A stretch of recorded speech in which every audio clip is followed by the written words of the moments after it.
Good morning, everyone.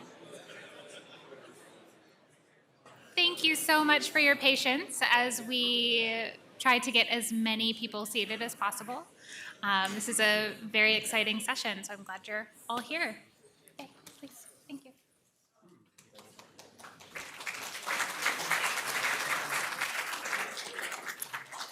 Good morning, everyone.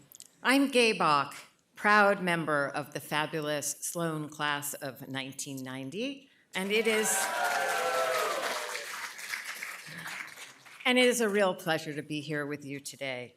It's also my honor to introduce our speaker, Professor Andrew Lo, someone whose work embodies the kind of cross-disciplinary thinking that makes MIT so special. Professor Lo is the Charles E. and Susan T. Harris Professor at the MIT Sloan School of Management, the director of MIT's Laboratory for Financial Engineering, and a principal investigator at MIT's CSAIL, Computer Science and Artificial Intelligence Lab. He earned his BA in economics from Yale, followed by a master's and PhD in economics from Harvard. But for decades, he's made his intellectual home here at MIT. His most recent research focuses on evolutionary models of investor behavior and financial market dynamics, quantifying the financial costs and benefits of impact investing, applying financial engineering and data science to develop new funding and payment models for quote-unquote hard tech sectors such as biotech and fusion energy, and developing applications of large language models and generative AI for providing trusted financial advice. Professor Lo joins us today to present his latest research on the common features underlying all deep tech ventures, such as the Valley of Death or the missing middle, and how new financing tools and business models can be used to translate breakthrough theories into widespread commercial practices. Please join me in welcoming Professor Andrew Lo.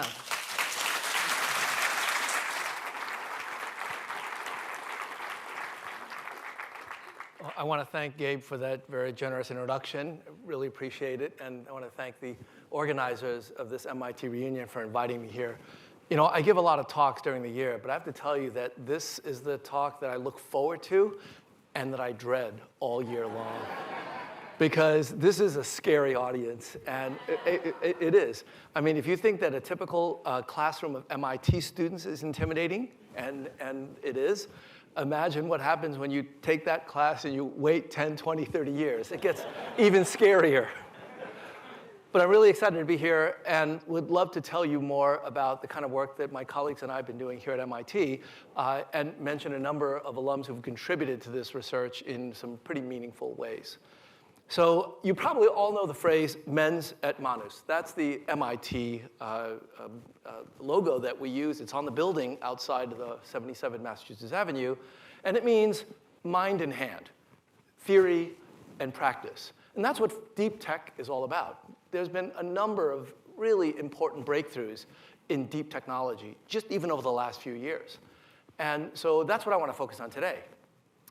And I want to focus on the third element that has to be in that logo on 77 Massachusetts Avenue, but it's not there yet. I'm working on it.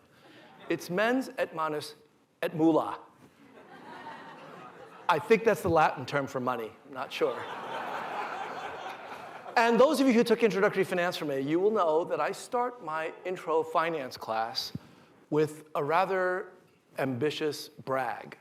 I tell my students, finance is the most important subject you will ever take at Sloan. Now, most of my colleagues in other fields, they will say the same thing to their students. Organizational studies, accounting, marketing.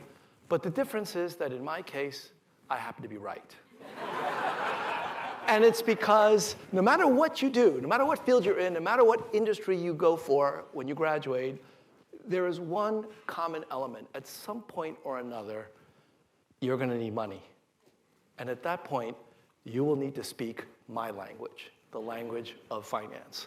So what I'd like to do today, with just a few examples, is to give you a little bit of a flavor of how mens et manus et mulla all come together for deep tech.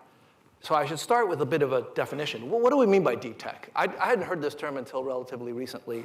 Deep tech, hard tech, lots of different names for it. They all mean this: complex scientific and engineering challenges that are highly speculative and risky, but with huge potential payoffs if successful. So examples are drug development, quantum computing, fusion energy, climate tech, all sorts of different kinds of technology. And of course, given that we are at the Massachusetts Institute of Technology, deep tech plays a pretty big role in what we do here. The common denominator among all of these is that there is a need for funding to create the incredible breakthroughs. And I'm going to just give you a couple of examples to start with. The first is from drug development. So I'll begin with a disease. It's called Canavan disease, a very rare condition that affects patients in a very dramatic way. Those children who have Canavan disease, they have all sorts of difficulties with motor function, with speech, with movement. And this is a Canavan patient who's about 10 years old. One of the telltale signs is their head grows larger than normal, and they have very little muscle control, so you can see that they have to be reclined, because if they somehow flop over, they can snap their necks because of the weight of their head. So the disease has the following symptoms. Children with Canavan disease cannot crawl, walk, sit, or talk. Over time, they may suffer seizures, become paralyzed, developmentally delayed, or blind, and have trouble swallowing. Deafness may also result. Symptoms usually become apparent when the infant is 3 to 9 months old, and many children don't live past the age of 10. At this time, there is no cure for Canavan disease, and the treatment involves managing the symptoms. So if, God forbid, you have a child with Canavan and the doctor diagnoses it, what he or she will say to you is, "I'm sorry, there's nothing we can do. Go home and love your child." That's it. That's the standard of care today. So scientists and clinicians have come up with a radical new treatment for this disease a few years ago called gene therapy. The basic idea is that because this disease is caused by a single mutation in a gene, a single typo, they can use a virus to swap out the defective gene for the correct version in various different cells. And from that point forward, your body produces the appropriate chemicals and biologics to be able to deal with the disease. And in particular with this disease, it causes your nerve cells to degrade over time, and signals, nerve impulses, get crossed so that you lose motor function and all of these other symptoms emerge. So with this one-time treatment that cures the disease, it's really amazing therapy. I'm going to show you a video clip of patient number 3 in a clinical trial. What you're going to see is this patient before the treatment, and then the one-time injection, and then afterwards, you'll see the patient at several months thereafter. Okay, so here we go. This is June 2022, before the dosing. You can see that the little girl You eating your blueberries? is going to try to grab a blueberry out of the bowl. And you can see her arms are moving in a very jerky fashion. That's not normal for a 9-month-old child. She's going to take a long time to grab that blueberry and put it in her mouth. And this is the symptoms of Canavan playing out. Within another 6 months, she would be basically confined to a wheelchair. Now, this is just about 6 months after this one-time injection of the virus that replaced the defective gene. She is walking for the first time, using a walker, so she can't walk by herself yet, but this is an extraordinary change in her prognosis.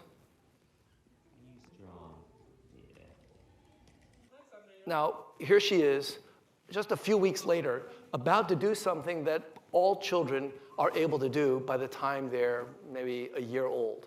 She is about to stand on her own. It takes an extraordinary amount of core muscles to be able to do that. And up until recently, she hasn't been able to do it, but here she goes. And this is her dad. It's making sure that she doesn't hurt herself. And there she goes. She's standing for the very first time. Now, here she is a month later. She's walking without a walker. She still needs some assistance, and she gets physical therapy every day to try to exercise those muscles, to get those nerve cells communicating properly with her muscles. But she is actually walking. And here she is, believe it or not, riding a bike.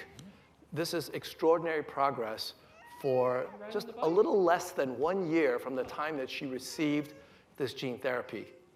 And now, just March of last year, she is walking without a walker, without any aid, really walking on her own.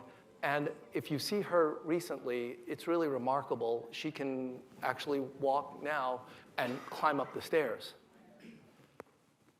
The blind shall see, the lame shall walk. You know, that's a phrase usually reserved for religious experiences, but it is happening today thanks to the miracle of modern medicine and people at MIT and other areas, other universities and medical centers doing this kind of research.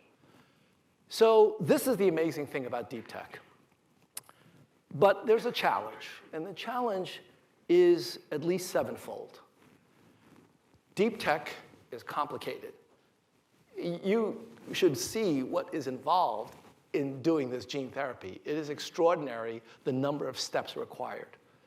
Second, you need a large amount of money in order to do this. Before this particular gene therapy will get approved by the FDA, the amount of money that we'll have spent will be somewhere between $50 to $100 million, which, by the way, is actually pretty cheap when it comes to drug development, because there are drugs that have cost billions of dollars to develop.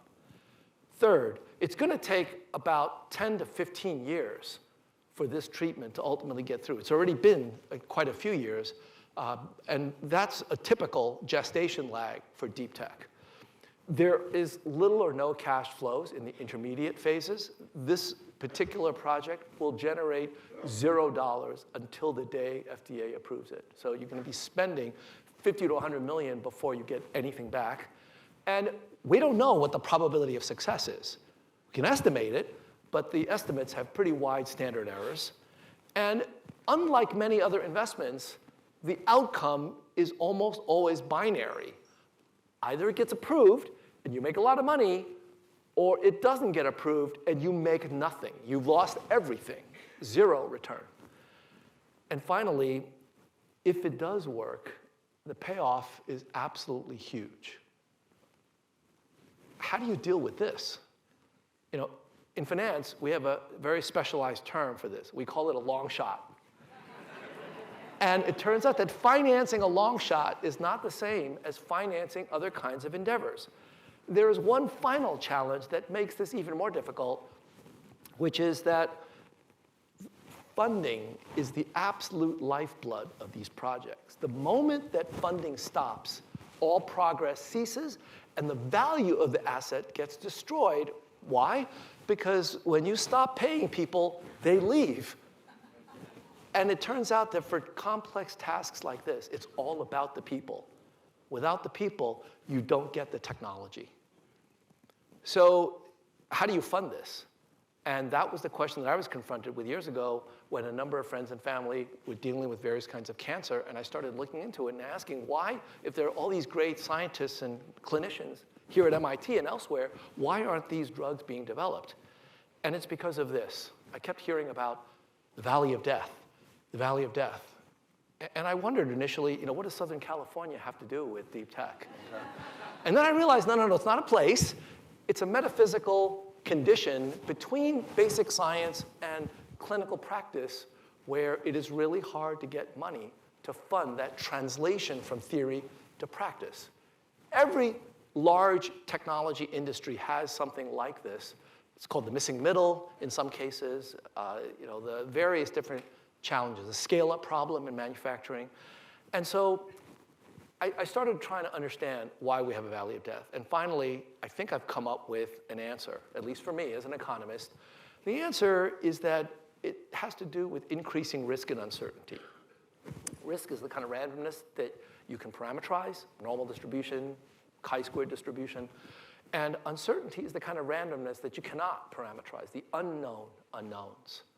It turns out that in deep tech, risk and uncertainty have been growing over time, not despite the breakthroughs that have occurred, but actually because of the breakthroughs. The more we learn, the more we realize how much we don't know, and the greater the risk and uncertainty can be, because this disruptive technology is basically disrupting the investments that were made years ago where it will become obsolete. For example, if this gene therapy for Canavan disease gets approved, all of the various different treatments for the symptoms of Canavan disease will become obsolete because you'll have cured the disease. So this is a phenomenon that we need to deal with. And the question is, how do we do that? How do we deal with this challenge? Well, let's ask the question, how do deep tech companies fail? You know, we study the successes, we laud the successes, but rarely do we like to talk about the failures in polite company. But I spent some time looking into the failures, particularly in biotech, but in other industries as well, and it turns out that there are 4 basic reasons why deep tech companies fail. Not including things like incompetence and fraud. Those things occur. But in this audience and in this institute, that's not an issue that I've ever had to deal with. We generally have honorable people here that are certainly not incompetent. But even with all of that, there are 4 reasons that deep tech companies fail. Number 1, the science or engineering just doesn't work. And you know, that happens, obviously.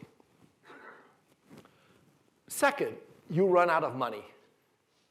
Now how is that possible? When I first came across this, I thought, boy, that's really dumb.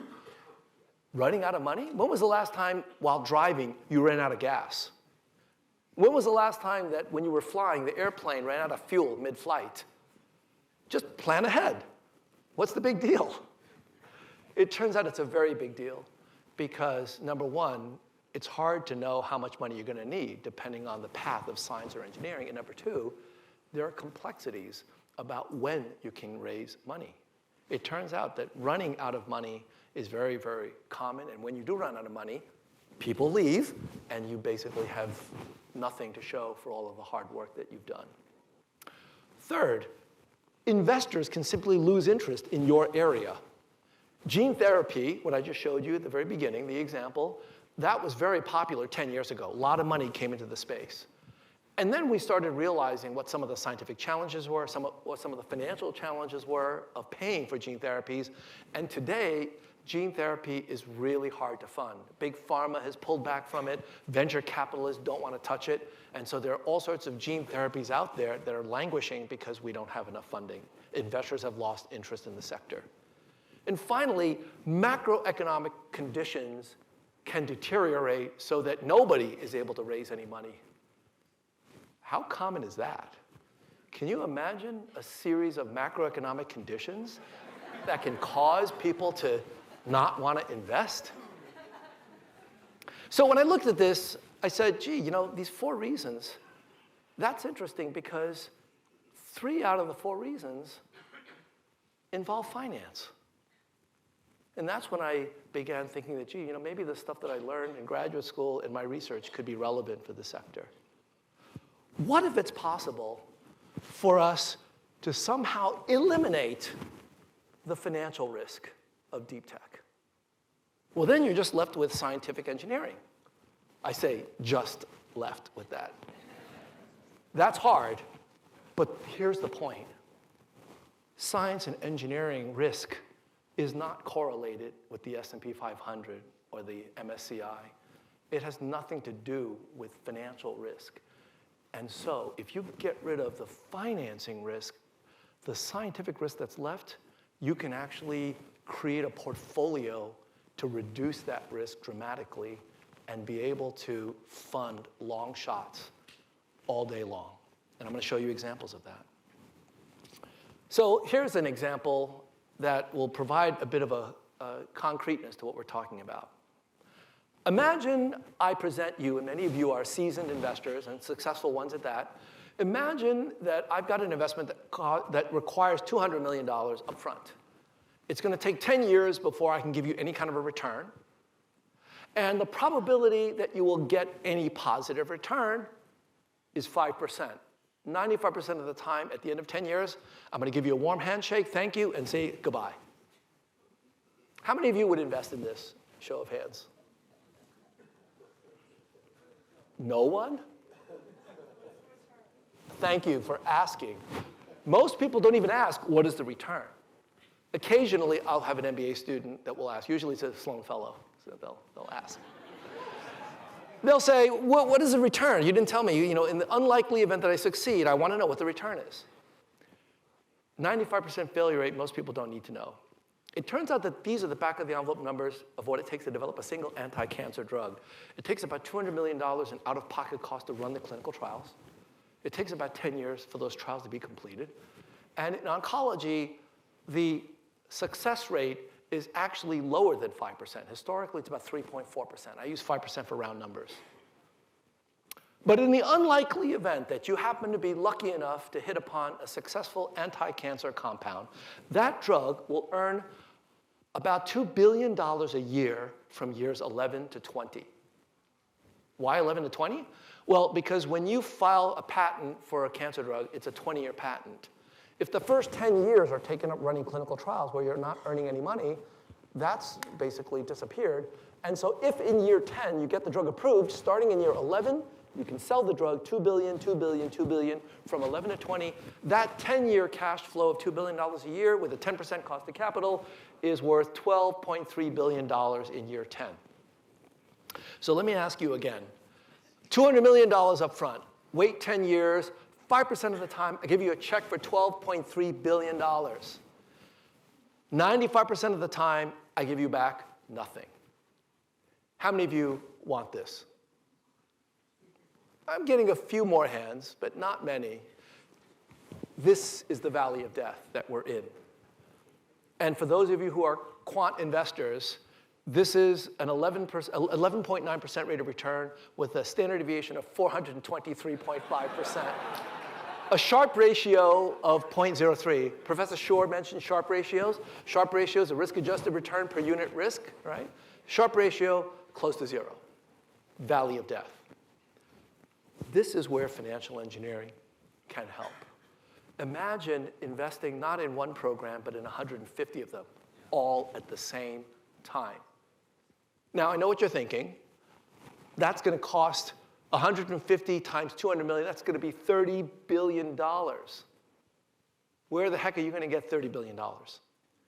And the answer is very simple from an economic point of view. Assume we have $30 billion. There we go. Now, I'll come back to this. But if we had $30 billion, and we invested in these 150 projects, look what happens. If the projects are statistically independent, and I'm going to come back to that, that's a big assumption. Doesn't always hold, but if they're statistically independent, I got 150 shots on goal, to use a hockey or a soccer term, then the risk, the standard deviation, declines by the square root of the number of projects. Now, I've got the same expected return, because these are all identical projects in the terms of expected return, but if they're independent, then the risk goes down to 35% standard deviation. Now the Sharpe ratio is 0.33. Now, how many of you would invest in this fund? Show of hands. Thank you. That's where I'm going to get the $30 billion. Not from me. I don't have it. I'm going to get it from you. If I can make the risk-adjusted return attractive enough for all of you, you'll be glad to invest. Not donate, invest in this. Now, do we really need $30 billion? The answer is, it depends on a bunch of stuff. And this is the stuff that I'm going to be talking to you about today. What does it depend on? Well, you can also ask the question in a less polite way, which most of my students will not do, except for the Sloan Fellows, which is, why hasn't this happened yet? This is such a good idea. Should have happened years ago, right? Well, first of all, let me tell you when I first wrote about this. I wrote about this. The very first publication that I ever had in the biotech literature was in 2012. And it was a paper published in Nature Biotech titled Commercializing Biomedical Research Through Securitization Techniques. I co-authored this paper with two people. Roger Stein, who happens to be, at the time, was an analyst at Moody's, the rating agency, because the idea was to finance this using rated debt. And second, it was the lead author on this, who really spearheaded the project with me, was Jose Maria Fernandez, who at the time was a Sloan Fellow.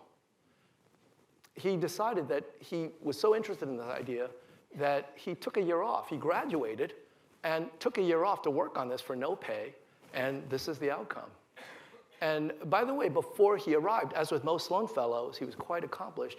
He was basically the treasurer and CFO of Spain, the country. And I want to tell you that Chema, as he's called, is here today as a Sloan Fellow alum, celebrating his. Chema, can you please stand? Thank you.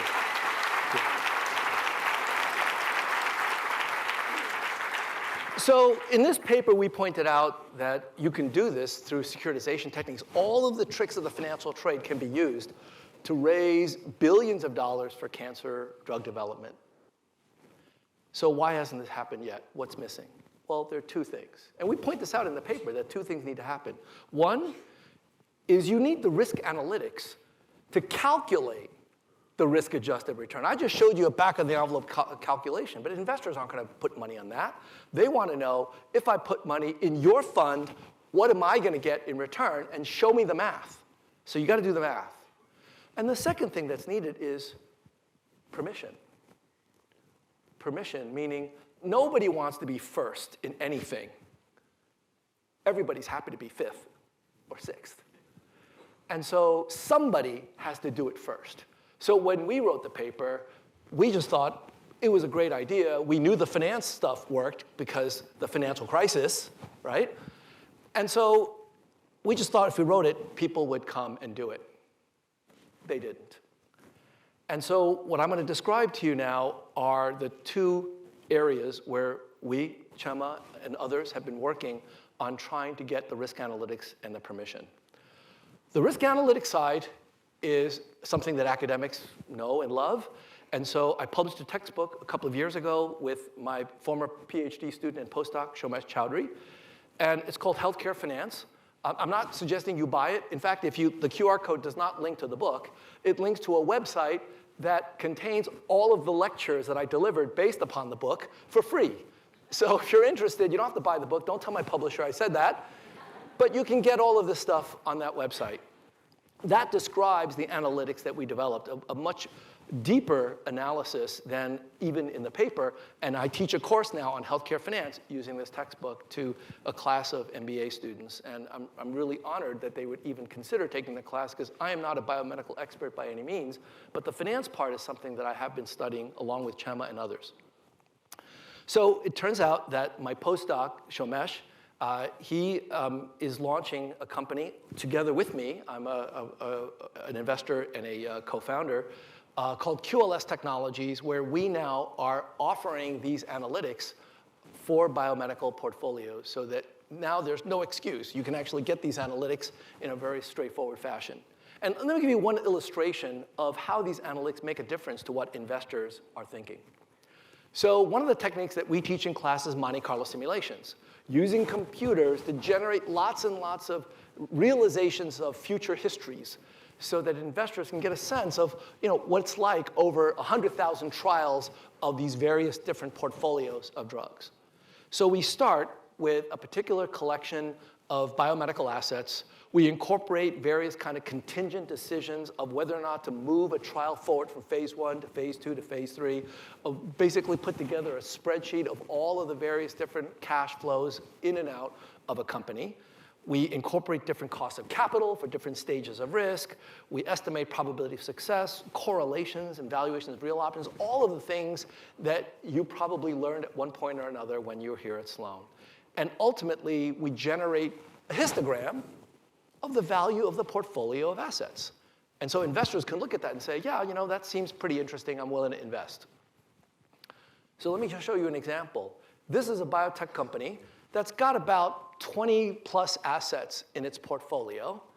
And here's the enterprise value where you look at the cash flows going out to the infinite future in perpetuity. It's got a mean value of $7 billion.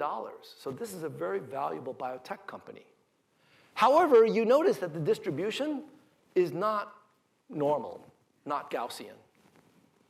It's got a second mode or peak right over here at 0 value. And what that's telling you is this binary nature of biotech.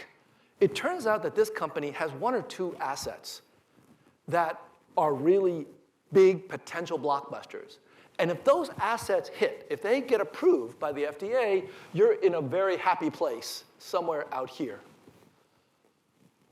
But if those assets fail, then you're over here. And you know how you can see that? You can see that by doing this Monte Carlo simulation, not out to infinity, but just out, let's say, 5 years from now. So that distribution looks very normal, but it's centered at minus $2.5 billion. Why? Because you're spending money like crazy for the next 5 years running clinical trials. That's all you're doing is writing checks every day. As I said, biotech, no money in, everything is at the end. All right, let's go out 10 years. Now when you look at 10 years, now you're seeing this binary nature of biotech. Here is a clear win. If the FDA approves this lead asset, you're in a very happy place. But if that one asset fails, now you're at minus $2.5 billion yet again, spending money, spending money, spending money. Here's 15 years, here's 20 years, and you can see that 20 years is not exactly the same as infinity. 20 years, infinity. What kind of business do you know where what happens 20 years from now makes a material difference on your company's valuation? I mean, 20 years is forever in most business people's lives. So biotech is different. And when you use these analytics, you can actually now show to investors, this is what we're looking for. And this is what you have to be afraid of. This is what we're going to guard against. And this is why we're going to spend a lot of time on the financing to make sure that we will have the money to be able to take this all the way to completion. So that risk analytics has a very, very important implication for finance, which is that if you think about dividing up the process of business development of a company into discrete stages, in the case of drug development, it's very easy. Phase 1, phase 2, phase 3, drug is approved. But in all deep tech, you can divide them into phases of technological readiness. This is something that NASA uses to see whether or not a particular deep tech technology is actually ready for prime time. Technology readiness 9 is you're ready to deploy, versus 1, which is you're still in the university scribbling on pads of paper and whiteboards. It turns out that this process of discrete phases is also related to decreases in risk. Risk goes down as you learn more. And this de-risking process is going hand in hand with increasing the valuation of your deep tech venture. Once you understand that there are discrete phases of de-risking and value creation, there are milestones, there are inflection points, what that tells you is that the investors that are going to put money in will bifurcate among various different species. You will have investors that are willing to take really crazy risks. You will have investors that are willing to take virtually no risk. And as long as you understand that these investors are actually different at different phases of your stages, and then you'll have to raise money from those investors in separate ways, this so-called capital stack, this is how you can reduce and in some cases eliminate the financing risk that we talked about at the very beginning. You can avoid running out of money if you understand this slide. So, proof of concept. Well, an example of the second issue of permission is how do we take these ideas and put them into practice? It turns out that rare diseases like Canavan is a really interesting area to do that proof of concept. There are over 30 million Americans suffering from one of 12,000 different rare diseases like ALS, Gaucher syndrome, hemophilia, cystic fibrosis. So even though individually they may be rare for a given disease, the fact is that all rare diseases taken together affect more people than cancer in this country. But one of the most important aspects of rare diseases is that they don't require 30 billion to make progress because the small patient population means that you can run clinical trials relatively quickly and efficiently. Instead of 10 years, you can maybe get it done in 7. Instead of $200 million, maybe it takes only 20 to 50. But the most important aspect of all is something that hit me when I first started reading about this. It's the fact that rare diseases are so complicated that you can actually come up with multiple projects that have nothing to do with each other in terms of success or failure. The assumption of statistical independence, that actually holds for rare disease therapeutics. So with a portfolio of rare diseases, I can actually create that portfolio with a Sharpe ratio that goes up as the square root of the number of projects. So I published a paper in 2015 that described how you can do this with rare diseases. We did a Monte Carlo simulation and showed that you can get a 22% rate of return on average with only $500 million of capital. And that got me really excited because that's an investment opportunity that I would want to put my own money in. So what happened? Well, after publishing the paper, I received a call from an alum, a PhD student in chemical engineering who took one of my finance classes. And he called me and said, Professor Low, I read your paper. I really am interested. I'd love to figure out a way to apply it. But can you rerun your analysis, not with your assumptions, but with mine? And I said to this alum, of course, Neil, you know a lot more about biotech than I do. You're in the biotech VC field. Sure, give me your parameters. I'll rerun it. We ran the simulation. The numbers looked better. I noticed a few tweaks that I made. The numbers kept getting better. Over 6 months, we ran probably 35 different simulations. The numbers kept getting better and better until one day he came into my office and said, I just want to let you know, I quit my job yesterday. I'm going to do this. I'm going to build this company. And I got to tell you, that scared the hell out of me. I'd never had that effect on any student. I said, Neil, wait a minute. You got a small child at home. Maybe you should let me run a few more simulations. No, I'm ready to go. I felt guilty enough that I put a small amount of money in the friends and family round. That is the best investment I've ever made. I mean, from a purely financial point of view, but in other ways. This company, BridgeBio Pharma, specializes in a portfolio of rare diseases. We came out of stealth mode in 2017, did another fundraise a year later, 135 million. A year later, we raised another 300 million. And the company went IPO in 2019, raised additional debt financing. Just a few months ago, we raised yet another round of convertible notes. And as of yesterday, the company's market cap was about $6.5 billion. And we actually just published a case study about this company in case you're interested in reading about it. But you know what is the people at BridgeBio are most proud of? It's not the market cap. What they're proud of is that in the space of 10 years, this company has launched 20 clinical trials, 15 FDA-approved INDs, 30 drug development programs, 3 FDA-approved drugs, and 3 more drugs that are coming out this year that we hope and expect will get approved. The drugs include an enzyme replacement therapy for a rare condition, a drug for a very rare form of bile duct cancer, and just a few months ago, approval for a heart disease drug that's now being marketed and showing some dramatic efficacy for a number of patients. And back in May of 2023, really encouraging evidence for that gene therapy for Canavan disease. That gene therapy was a BridgeBio drug. And I got to tell you, one of the proudest moments, one of the greatest professional honors I've ever received was when the parent of that little girl, Noah Greenwood, when he found out about the story of BridgeBio, how it came to be, he asked to meet with me. And that was also a really scary moment for me. I met him at the Flower Bakery in Boston, right next to Mass General, where he was taking his daughter for a treatment. And this is little Noah Greenwood. I can't really express what it means.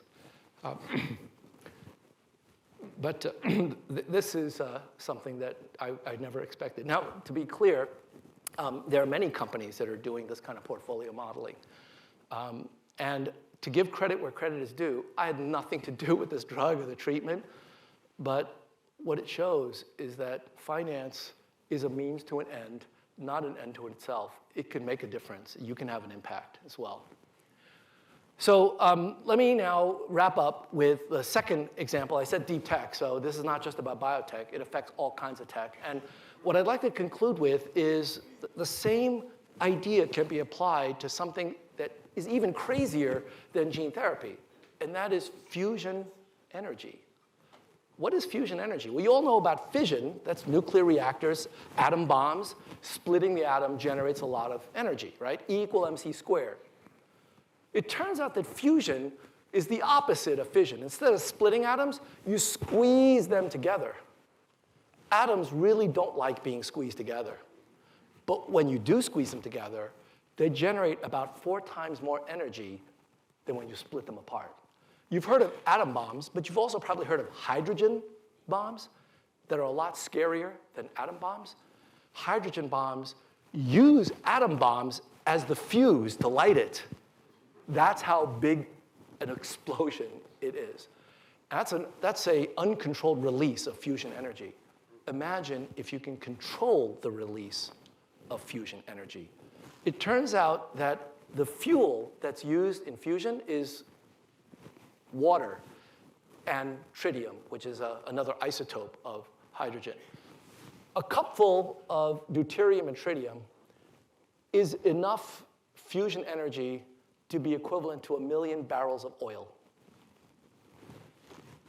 The problem is it's really hard to get it because you need to squeeze matter incredibly intensely and heat it to extraordinary temperatures for a certain period of time. Something like 100 million degrees, 7 atmospheres, 5 seconds. And if you do that, the power of the sun will be brought to Earth. That's what it takes. Turns out that we're close. Labor Day weekend, 2021, an experiment that was run here at MIT on campus about half a mile away on Albany Street, the MIT Plasma Science and Fusion Center, they switched on a superconducting magnet. And for a few minutes, that Sunday of Labor Day weekend, that was the strongest magnetic field in the universe, 20 Tesla, which is something like 3 million times stronger than the magnetic field of the Earth. It turns out that this magnetic field is critical for creating fusion because if you heat material to 100 million degrees, how are you going to hold it? The oven mitts won't really work. And so a magnetic bottle is what you need. And that bottle has to be strong enough to compress the plasma to 7 atmospheres. It turns out that when we switched that on, and yours truly was there, I was invited to attend on Labor Day weekend, 7 a.m., it was an historic moment because for the first time, people realized, you know what, fusion is not just hypothetical. It can actually be done. It can happen. Commonwealth Fusion Systems is a company that was started by Dennis White, a faculty member, and at the time, the director of the Plasma Science and Fusion Center. After this experiment, Commonwealth Fusion Systems, a few months later, they raised $1.8 billion of venture capital funding to make this a reality. And over the last few years, many, many more breakthroughs have occurred in fusion energy to the point where this paper that I published with Dennis White, that said that you can use megafund financing to make fusion a reality, and you can use the biotech industry as an example of it, that started to get some traction. So in the last few minutes, let me just illustrate to you what I mean by can financial engineering fund fusion. First of all, what do we mean by fusion? Well, we mean a commercially viable reactor, fusion electrons on the grid, on the electric grid. And that means you got to have a power plant that does the usual power plant kind of things. Namely, heat the plasma up, confine it, have all the materials to be able to protect you from any kind of radioactivity. There is some there, but there's very little radioactive waste relative to a fission plant. Extract the energy, control it, scale it, so on and so forth. So how do you do that? How do you invest in fusion when there are all these different parts that need to be solved? Well, from a finance point of view, this is a feature, not a bug, because each one of these challenges is a separate, and in some cases, statistically independent piece of intellectual property that can be invested in. It is, in other words, a portfolio. And so if you take just one piece of the portfolio, sustained high temperature plasma, how do you heat matter to 100 million degrees? Well, there are a bunch of components that you need for that. It turns out that each of these components can be analyzed just like we did with a biotech company and managed in the same way so that investors get a rate of return. So imagine a multi-billion-dollar fusion megafund. Imagine creating an incredible advisory board of experts on the fusion side, including Dennis White, Nobel Prize winner Steve Chu, and others. And imagine creating an advisory board of business experts and finance experts, people like Jeff Bezos, Sam Altman, Bill Gates, Mark Zuckerberg, and so on. Now, you might say, well, how are you going to get these people to work with you? For example, the folks in blue, they're not motivated by money. If I call them, they have no idea who I am. I doubt they'd return my phone calls. The folks in green, some of them actually do know who I am, which is why I know they won't return my phone calls. But if you raise $30 billion for fusion, they will all return your phone call not because they need the money. The folks in blue, as I said, they're not motivated by money. The folks in green, they don't need your money. They've got plenty of money. But it's because with $30 billion, fusion can be a reality. And imagine energy companies, sovereign wealth funds, and even mutual funds investing in this. By a show of hands, how many of you would invest $1,500 one-time investment in a fusion mutual fund? Thank you. All I needed was 3% of you to raise your hand, because 3% of 130 million households in the United States, each investing $1,500, is more than 30 billion. There are many other possibilities for all of the challenges that we're facing in society, but we need the right narrative and the right business models. So let me wrap up by saying that, since 1971, President Nixon declared a war on cancer. And as a non-expert in biomedicine, I'm not qualified to tell you whether we're winning or losing that war. But as an economist, I am qualified to tell you that war is the wrong metaphor, because war is based upon fear and hate. Those are not sustainable. You cannot live in a state of fear or hate for very long. Greed, on the other hand, is very sustainable. And so finance doesn't have to be a zero-sum game. With the right kind of financing, the right financial structures, the right narrative, we can all do the thing that we say we want to do, but it's so rare and difficult to do. We can all do well by doing good. Thank you.